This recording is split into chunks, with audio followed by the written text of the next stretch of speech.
At 3:30, we got Kent State, who's 0-3. Channel number 10, Penn State, who's 2-0. Penn State favored by 49 points in the Big Ten Network. Devin Cargman has gone 45-81, thrown for 432 yards, 3 touchdowns, 2 interceptions.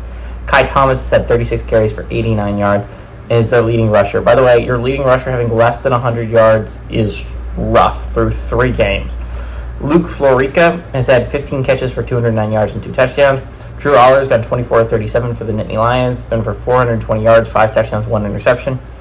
Nicholas Singleton's had 26 carries for 233 yards and 2 touchdowns, and Tyler Warren has had 11 catches for 176 yards and a touchdown. Penn State is 6-0 against Kent State all time, from 1965 to 2018. The closest this game was ever was 15 points. Penn State had a rough game against Bowling Green 2 weeks ago. I feel like we haven't gotten to address that much because we haven't talked about Penn State since then because they had a bye. But that was a rough game against Bowling Green. Bowling Green kept that game way closer than it should have been. Again, Bowling Green led at half. Penn State ended up bouncing back. They ended up getting that win at home. But that was a lot closer than a lot of Penn State fans wanted. And definitely did not help Penn State. Again, they've dropped in the standings. They rose thanks to the West Virginia game, and then they've dropped ever since. They didn't even play last week, and they dropped. Again, the Bowling Green game leaves a sour taste in a lot of people's mouth. This is a chance to get that taste out of your mouth. Kent State is the worst team in the FBS. I feel like I can say this. They're one of the few teams. There's like 10 completely defeated teams in FBS so far, around that number or whatever.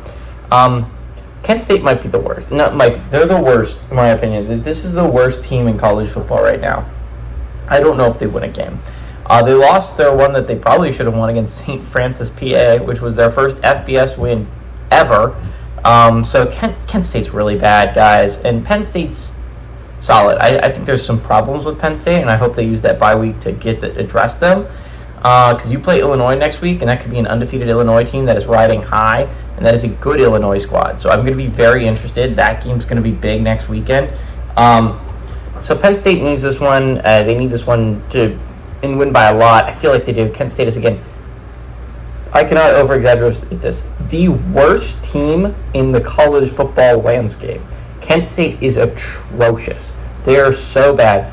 The Golden Flash were down by 60 at half against Tennessee. Now, Tennessee has a hell of an offense, and I don't think Penn State's going to be up by 60 at half, but Kent State's a really bad football team. Penn State's a solid football team, and as large as the spread of 49 points is, it's crazy.